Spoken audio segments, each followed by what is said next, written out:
Você já viu em análise 1 o teorema do valor intermediário? Um jeito de enunciar é esse aqui, olha só.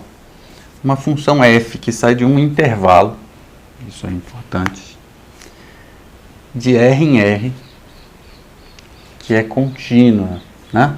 Então ela sai de um intervalo de R e vai para R e é contínua. Se você pegar dois pontos do intervalo, calcular f de A e f de B, qualquer que seja o ponto no meio, vai existir um C tal que esse ponto no meio é igual a f de C. O que está escrito aqui? Aqui está escrito assim, olha, a imagem de um intervalo é um intervalo, né? Ou seja, se você tiver dois pontos na imagem, qualquer ponto que está no meio também está na imagem. É só isso. Então, na verdade, o que está escrito aqui é funções desse tipo aqui, contínuas. A imagem de um intervalo é um intervalo. É só isso que está escrito, né? E a gente já viu que em R os intervalos são exatamente os conjuntos que são conexos, né? E a gente já viu também que imagem de conjunto conexo por função contínua é conexa. Então, o que está escrito aqui é que imagem de conexo é conexa. Então, a gente demonstrou esse teorema sabendo essas duas coisas, né? Esse é o teorema do valor intermediário. O teorema do valor médio, ele é assim. Diz isso aqui, olha só. Se você tiver uma função, mesma situação, que é contínua, só que nesse intervalo fechado aí, ó, AB, e que além de ser contínua, ela é diferenciável no interior desse intervalo, né? No intervalo aberto AB. A gente só definiu diferencial em abertos, então a gente não vai falar de diferencial nos pontos A e B, né? Aqui em cima, na verdade, a gente só precisa mencionar a continuidade no ponto A e no ponto B, né? Porque a função, quando ela é diferenciável, ela é contínua. Então, ela é contínua em todo esse intervalo aberto aí. E aqui está dizendo que ela é contínua nos extremos também, né? Senão, o valor da função nos extremos podia ser qualquer coisa, né? Bom, aí o que o teorema diz é o seguinte, é que você pega a velocidade média, se você imaginar que essa função é ao longo do tempo, né, a posição nos números reais aí de uma partícula, né, ao longo do tempo a posição, isso daqui é a velocidade média entre os instantes A e B, né? E aí o que acontece é, olha, se a velocidade média é essa, significa que em algum momento você precisa ter essa velocidade aí.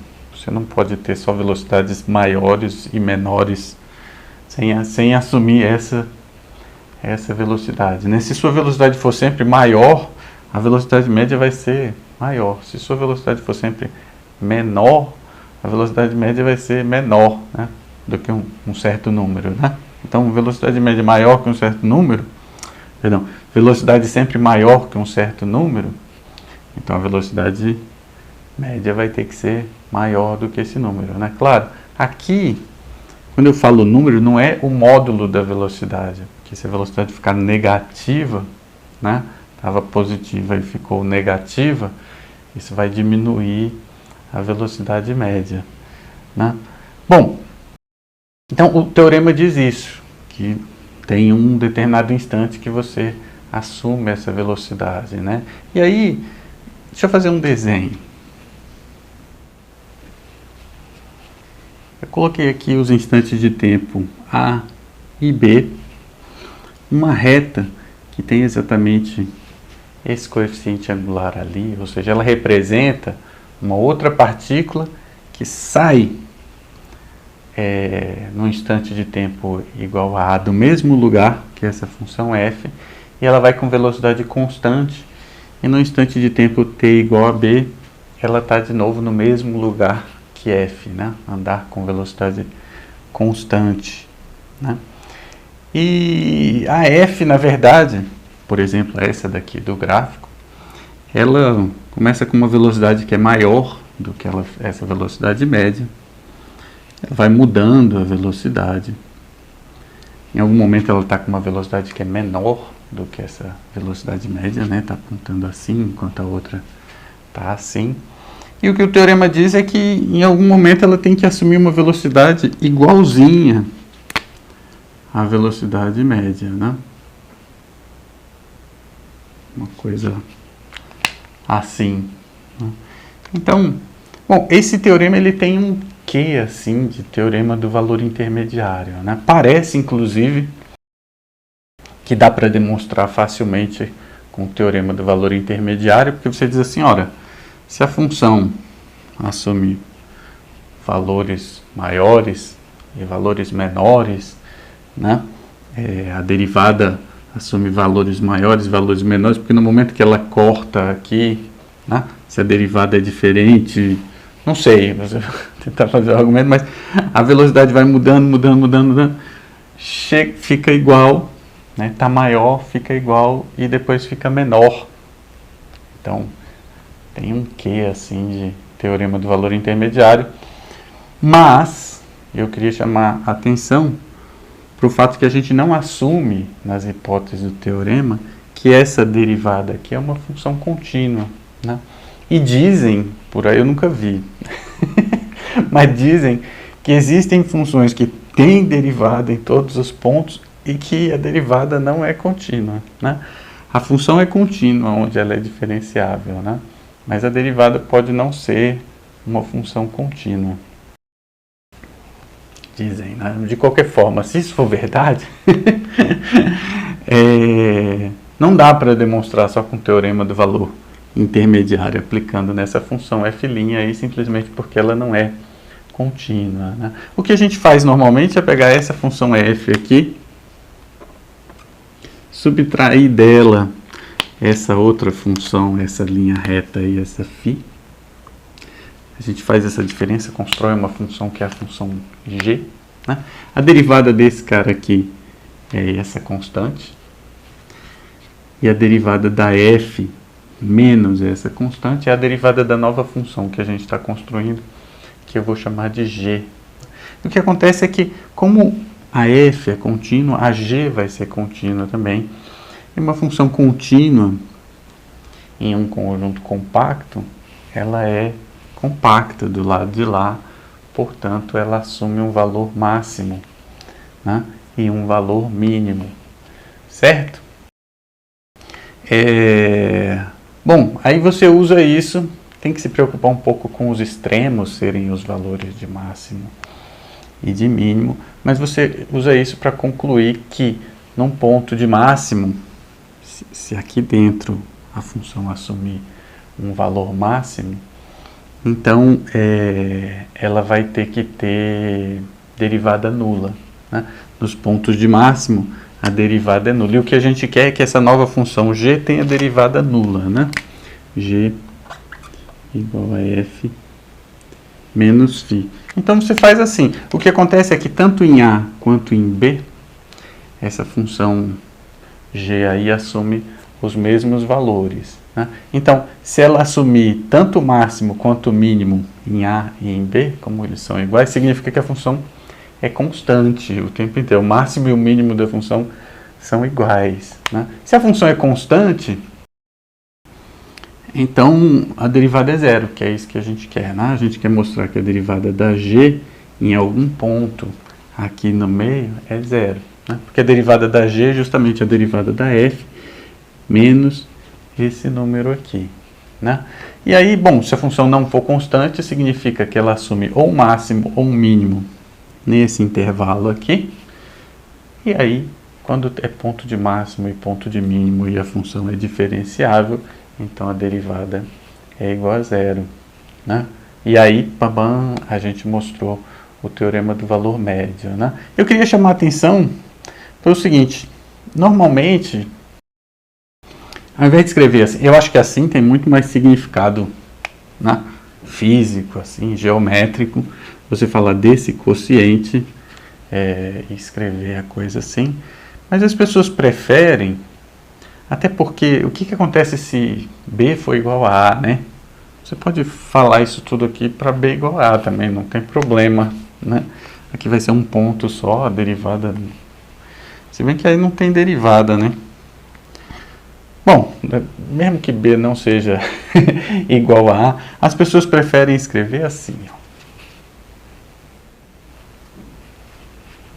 Só passa esse B menos A que estava dividindo para lá, né? E aí, claro, você pode pensar no ΔT, em vez de pensar em B menos A, né? Você estava num instante de tempo T igual a A, e aí transcorreu, passou um tempo ΔT, ou para trás, ou para frente, né? E aí você pode, ao invés de escrever assim, você pode escrever A mais ΔT aqui, menos F de A, e aqui B menos A fica simplesmente ΔT, né? Fica bom porque fica bem parecido com a maneira que a gente está tratando derivada em análise 2, né? A variação em torno do ponto A, ela é aproximadamente a derivada vezes a variação, né? Ou seja, a derivada aplicada nessa variação, essa é a transformação linear, né? O que acontece é que para algum ponto lá no meio isso aí funciona, né? Com espaços vetoriais normados, isso não vai ser exatamente verdade, né? A gente já fala sobre isso já. Agora eu quero falar só desse caso dos números reais aí, né? Mas o que acontece é o seguinte, bom, a gente está dizendo que em algum momento atinge aquela velocidade, né? E uma outra maneira de interpretar isso é o seguinte, é dizer, olha só, se você não andar minimamente rápido num determinado intervalo de tempo, você não consegue chegar longe.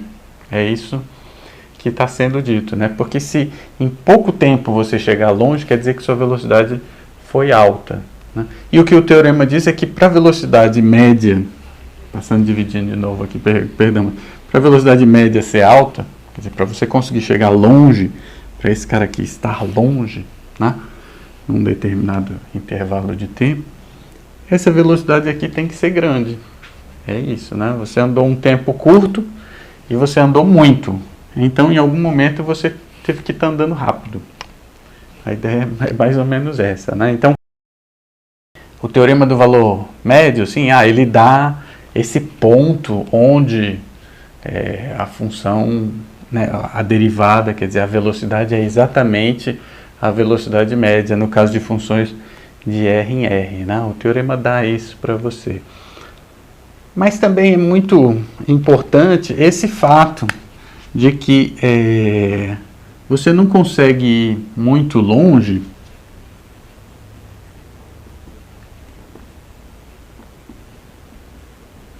e eu vou pegar a norma desse cara, tipo, foi longe para trás ou para frente, se a sua velocidade em algum momento não for alta, né? Então, o tanto que você andou é menor ou igual que o supremo da velocidade de f em todo esse intervalo aí, né? Eu vou colocar aqui restrito ao intervalo AB vezes esse número aqui vezes ΔT, né? Se ΔT pode ser positivo ou negativo, a gente põe aqui um valor absoluto. Na verdade, eu quero valor absoluto nisso tudo. Tá ficando meio feio. Deixa eu botar o valor absoluto em verde aqui. O supremo do valor absoluto da velocidade. A velocidade para mais, para menos e tal. O que eu quero dizer assim, se você quer chegar longe, ou seja, o valor absoluto disso daqui tem que ser grande, né? Um determinado espaço de tempo, em algum momento sua velocidade tem que ser grande. Porque se a velocidade máxima não for igual a isso dividido por isso, então você não vai conseguir chegar, né?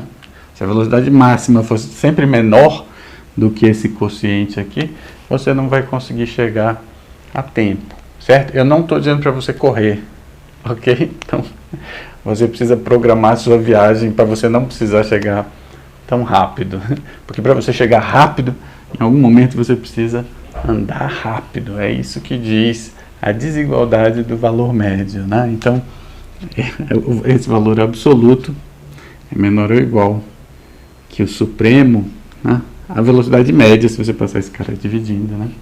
A velocidade média em valor absoluto é menor ou igual que o supremo das velocidades, certo? E a gente vai enunciar assim o teorema do valor médio para o caso lá que a gente quer, que é o caso da gente estar saindo de um espaço vetorial normado e indo para outro espaço vetorial normado, né? Antes da gente falar desse caso aí, eu queria só dar um exemplo para mostrar que a gente não vai ter, na verdade, igualdade do valor médio. O teorema do valor médio vai ser desigualdade do valor médio, vai ser assim.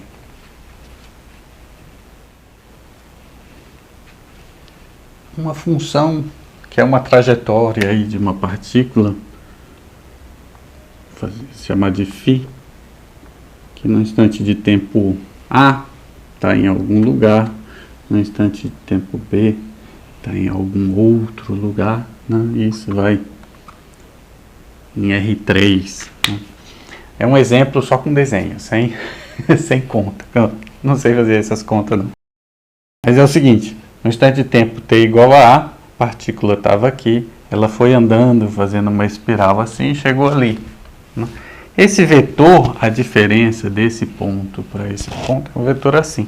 Mas a velocidade dessa partícula é sempre assim, girando. Sempre tem uma componente ortogonal a essa direção, ela está girando assim.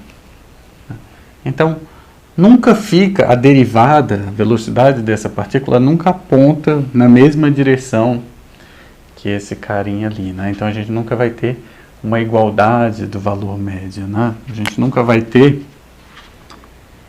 que φ de B menos φ de A, que é esse negócio aqui, seja igual a ΔT vezes a velocidade num ponto qualquer aí no meio. É sempre diferente. Então, o teorema do valor médio, nesse sentido, não vale. Você não vai ter uma igualdade, né? Mas a gente vai poder continuar afirmando que se passou um tempo ΔT, então você tem essa velocidade média, que é esse vetor dividido por ΔT, o valor absoluto dele vai ter que ser menor ou igual que o valor absoluto das velocidades, certo? Então, a ideia do teorema vai ser isso, uma desigualdade do valor médio. A velocidade média nunca vai poder ser maior em valor absoluto, nunca vai ser maior do que a velocidade de todos os pontos. Ela vai, para você chegar nessa velocidade média, em algum momento você vai ter que assumir essa velocidade aí. Né? Dado que um ponto na partícula não desaparece aqui, aparece lá. Certo? Ela tem que ser contínua, diferenciável e tal, né? Mas esse aqui é um exemplo de que a gente não vai ter essa igualdade. Né? No próximo vídeo a gente fala sobre o teorema do valor médio por o caso de análise 2.